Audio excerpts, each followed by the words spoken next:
L'automne avec Winnie l'ourson et ses amis. Quelle triste journée d'automne, vraiment.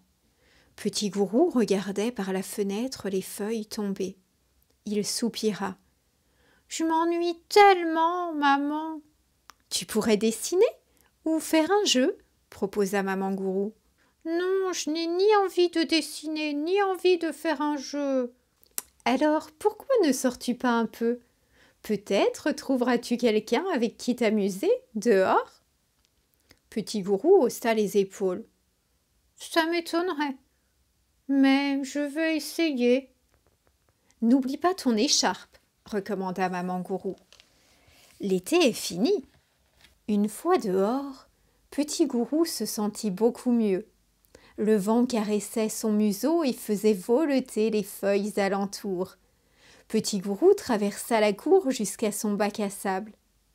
Il y avait joué tout l'été, mais à présent, il débordait de feuilles mortes.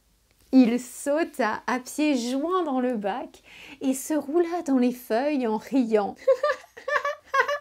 Plus il s'agitait, plus les feuilles orangées tourbillonnaient autour de lui. Petit Gourou s'épuisa vite. Mais c'était si amusant, ce jeu. Si au moins je pouvais trouver un ami pour jouer avec moi, pensa-t-il.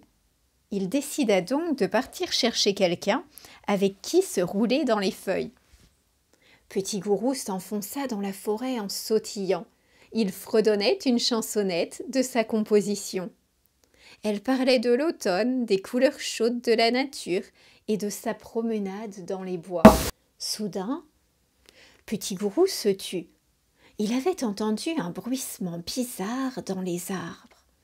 Il leva la tête et, horreur!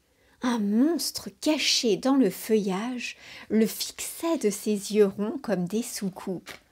Petit Gourou, terrorisé, prit ses pattes à son cou. Coco Lapin entretenait son potager avec grand soin. Il était en plein nettoyage d'automne lorsque Petit Gourou accourut vers lui en criant « Coco Lapin, à l'aide !» Coco Lapin, surpris, arrêta immédiatement de balayer les feuilles mortes. « Là-haut, dans l'arbre !» bégaya Petit Gourou. « Un monstre effrayant, avec de grands yeux fixes !»« Je ne comprends rien !» l'interrompit Coco Lapin. « Calme-toi et recommence !» Alors Petit Gourou prit une profonde inspiration. Il raconta tout en détail à son ami. Il y avait vraiment de quoi paniquer. Une créature terrible et malfaisante avait élu domicile dans leur paisible forêt. « Courons demander l'avis de Winnie !» décida Coco Lapin. Quand ils arrivèrent chez l'ourson, celui-ci méditait, assis sur un tronc d'arbre à l'entrée de sa maison. « Chut !» dit-il en les apercevant. « Vous entendez les feuilles tomber ? N'est-ce pas la plus jolie musique du monde ?»« Navré de te déranger, Winnie, » s'excusa Coco Lapin. « Mais c'est très urgent. Un monstre s'est installé dans notre forêt. Un énorme monstre effrayant qui vit dans les arbres. Peut-être même qu'il mange des petits animaux comme nous. »« Oh, il a déjà mangé quelqu'un ?» s'alarma Winnie. « Pas encore, mais cela ne saurait tarder. »« Il n'y a pas une seconde à perdre, » décréta l'ourson en se levant.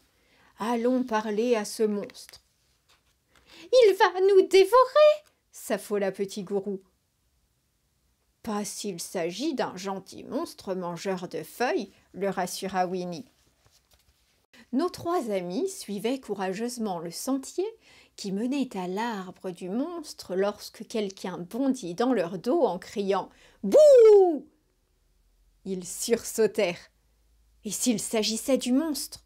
Tremblant de peur, ils se retournèrent et reconnurent Tigrou le farceur. Ils étaient à la fois soulagés et en colère. « C'est très méchant de se faufiler derrière ses amis pour les effrayer !» s'emporta Coco Lapin. « Mais c'était juste pour rire !» se défendit Tigrou. « L'heure n'est pas à la plaisanterie, Tigrou !» Et Petit Gourou expliqua à son ami ce qui concernait l'horrible monstre. « Je vous accompagne, déclara alors le tigre d'un ton solennel. Capturer de dangereux intrus, c'est ce que les tigrous font le mieux. Et là-dessus, les 4 amis reprirent leur route. En approchant de l'arbre au monstre, ils ralentirent puis se tapirent avec prudence derrière des buissons. « Le voilà !» chuchota Petit Gourou. « N'est-il pas vraiment horrible ?» Ils acquiescèrent. Oui, vraiment très affreux. « Eh bien, Winnie, dit Tigrou en encourageant son ami, pourquoi ne vas-tu pas lui demander de se trouver une autre forêt ?» Comme tout le monde comptait sur lui, l'ourson avança au pied de l'arbre. « Excusez-moi, monsieur le monstre, nous avons remarqué votre présence ici, et nous nous demandions si vous étiez friand de petits animaux. » Le monstre ne répondit pas. Il les regardait sans bouger. « Ma parole !» se fâcha Coco Lapin. « Quel grossier personnage !» Furieux, il rejoignit Winnie et s'adressa au monstre. « Maintenant écoutez-moi bien, gros vilain monstre aux yeux fixes. La moindre des politesses, c'est de répondre quand on vous parle. Que voulez-vous » Le monstre ne répondait toujours pas. Petit Gourou sortit lui aussi de sa cachette. Il avait moins peur, mais il était en colère. « On ne veut pas de vous ici. Allez manger des petits animaux ailleurs !» cria-t-il en lui tirant la langue. Mais le monstre demeurait silencieux. C'en était trop pour Tigrou. Traiter ainsi ses meilleurs amis, quelle honte! Très énervé, il bondit à son tour au pied de l'arbre. Il fallait donner une bonne leçon à ce monstre de pacotille. Tigrou fit un énorme bond jusqu'au repère feuillu du monstre pour lui montrer de quel bois il se chauffait. Mais voilà que crac, la branche se brisa et le tigre retomba à terre avec, entre les pattes, un immense cerf-volant à la queue multicolore. Il faisait un peu peur, c'est vrai, mais qui a peur d'un cerf-volant ? « Un cerf-volant !» s'exclamèrent en chœur les amis, rassurés. Ils préféraient ça à un monstre mal élevé. « J'ai de la ficelle à la maison, » proposa Petit Gourou. « On pourrait le faire voler, il y a juste le vent qu'il faut. » Quelques instants plus tard, le cerf-volant était dans les airs. Quelle belle journée d'automne! Petit Gourou ne s'ennuyait plus du tout.